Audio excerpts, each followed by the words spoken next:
So guys, Asari Dokubo, Dino Malaye and others, they've finished Wike online. But before I share that video with you, take a look at some of these tweets. This person tweeted and said, if not for Wike, Fubara would be a level 14 civil servant. That's coming from an ex-commissioner who worked under Wike. And this other person replied him and said, if not for Peter Odele, Wike will be NURTW chairman in Obiakpo.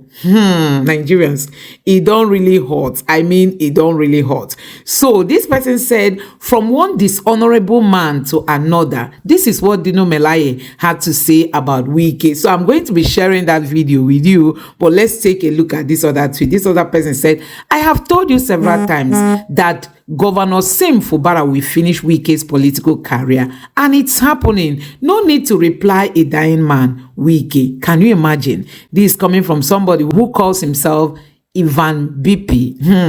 Nigerians. And this other person also tweeted and said, Governor Sim Fubara should apply the same method Wike used against Amici to deal with him, because at the end of it, Wike's political career is over, because Tinubu will sacrifice him for his second term ambition. Hey, Nigerians, Wike really got a whole lot of buzz. And this person finally tweeted and said, we've not seen the end of this reverse political battle. Wike is getting the treatment he meted out to every other leader before him. The disrespect and disregard is karma. Game on. Hey, Nigerians, so many people are not happy with, Wike's style of, handling Fubara. Let me just allow you to take a look at what Dino Malaye and Asari Dokubo and other people who have spoken. My primary business is other people's businesses. If I open my can of worms and maggots on Wike, but I'm waiting for him. His territory that he's trying to practice is my own primary constituency, and I'm waiting for him. He's a pretentious character, he's a liar, and he has no integrity, no iota of integrity. Wike was calling me when Atiku Abubakar was to announce his running mates. I have records and I've printed it out, and I'm waiting for him. He called me 19 times in 2 hours, begging us to convince Atiku Abubakar to make him the vice presidential candidate. So when I see him lying on TV, because of the south of this country, because of southern Nigeria, the name of moves to south, you that were lobbying us and begging us, promising us heaven and earth to convince Atiku Abubakar to make you vice presidential candidate, to the extent that he was at the airport. I have a video. He spent hours in the airport waiting for me to call him to say, Atiku have picked you as a... He was at the airport here, waiting, calling me. He was calling me, my brother and friend, who is were in the Senate together, was also calling me that day. I have witnesses. I even gave the phone to Abdul Ningi to speak with him. I gave the phone to Senator Zameri to speak with him. He was begging all of us, promising heaven and earth. Atiku should announce him. It was around 1 or so that I told him, Oga, nobody will give you vice president. That was when he left and then flew back to... So the man who was so desperate to be vice president, because you didn't get it, you now started a southern agenda. I don't believe in such unprincipled, zero integrity character like Nyesom Wike. The man, Wike was the one who brought Ayu. Wike was the one who sponsored Ayu. And that was why Wike made all the governors to endorse Ayu. That's why there was no election in Ayu's, in the national chairman's office during the convention. Ayu was unopposed. Now you are saying Ayu must go, you want to go to the south. Maybe because of the alcohol he took. Maybe he thought Ayu is from Abia State when he was supporting him. Because Ayu is from the north. You are the one that brought Ayu. When did you now realize that Ayu is a northerner? But he was doing that time to satisfy his own selfish ambition of becoming the presidential candidate from the south. So he doesn't want the chairmanship at that time to go to the south, so that it will not affect his ambition of becoming president from the south. So he pushed the chairmanship to the north, and thinking he will be able to bribe Ayu to produce him as the presidential candidate. When Ayu refused to do the wrong thing, then Ayu became an enemy. Is it not the same Wike that removed his brother, his mentor, Prince Uche Secondus, as the national chairman of the party? If you love the South so much, why did you remove a Southerner to bring a Northerner? Today you are saying chairmanship must go to the South. Was the chairmanship not in the South? Was it not you, Wike, who went to court, who did everything, expelled him from his ward? So a character who is not stable like that, who is influenced by alcohol and other things I don't know, should not be taken seriously. Impeachment proceedings. Like last time I told them, if anybody dreamed that they can impeach Fubara and nothing will happen, just tell them they should go and dream again. Mr. President, why do you want to sacrifice all your years of standing? Why is all that? What did Wike do for you?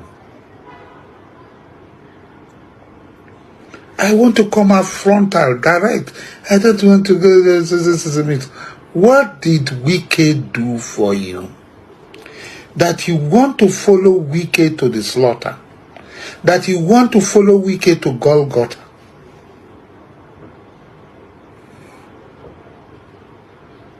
Nothing will happen, he tells you.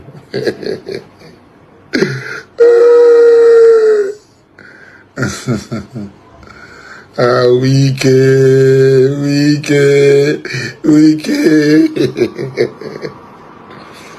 You are telling the job people nothing will happen. Person will first complain. Now the person will then say be weak. Oh. The job people are complaining. They are telling you, Mr. President, this is not the right path. This is not the right thing to do. If you look at my eyes through my glasses, let me remove, you will see tears set in my eyes. Because you have put me in a very difficult position. A dear friend and his people. Now let me say this. 1 year ago, one man who is now a living corpse, if you see him, you will know he's already dying, said, "Oh, people are not a job, they are not really job people." Are you aware? Are you aware? Are not a job people? Are not a job people? He said, "On a job people." In the sense of on a being good people, not on a being good people. On a being good people. He said, "On a job people." Now, is the not Naimi Bondona is the one that get back to Opopo man. He's not telling you where it came from. That you have a job. You're not a real job man. A job. A job. Bri. A job. A job qui ne m'y mort. Authentique. Asawana.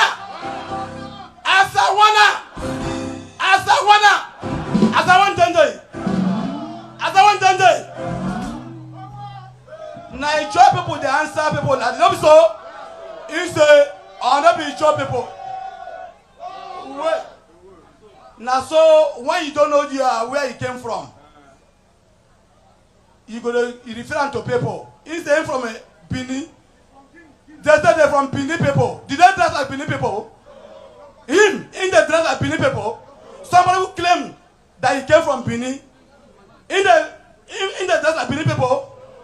If you see people that came from Bini, you will know. Not so. Now, let me also say this. Yesterday, one man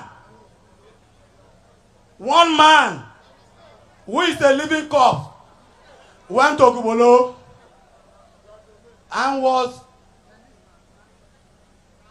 frustratedly, he was frustratedly talking, saying that one useless boy, he cannot call my name now. He was saying, one boy said he took me to a villa. Now I am saying, I, Evans, took him to Mrs. Jonathan. Evans, don't mind them. Don't mind them. Now, you know what happened? He was rolling, begging me every day. Rolling. Honorable Gumagudes, she is there. She can attest to this fact that this man was rolling, begging me to take him to Mrs. Jonathan. Rolling like. In fact, I want to apologize to Rivers people Hey. through Opobo local government area that I made the biggest mistake of my life. Now you bring the virus. I am sorry. I am sorry. Hey. We don't forgive you. Opobo, I am sorry. Hey. Rivers people, I am Sorry.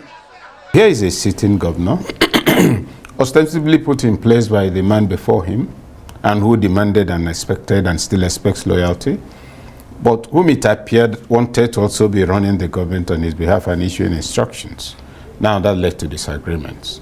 And I thought the disagreement was not a very smart thing on the part of the former governor, because you're taking on the man who was in charge of your finances, who knew where all the bones were buried. He was the accountant He general. was the accountant general of the state. And you had previously informed Nigerians in a fit of rage how you were the one who bought, I think, forms for all those who contested. Even that alone is a matter on which somebody will ask, well, sir, so where did you get all this money from? Among other things. So now they've tried to paper over a presumed agreement and understanding is not working. So Fubara has opened up all the flanks. And I think the person who stands a disadvantage in the line of fire is Wike, and I'll tell you why.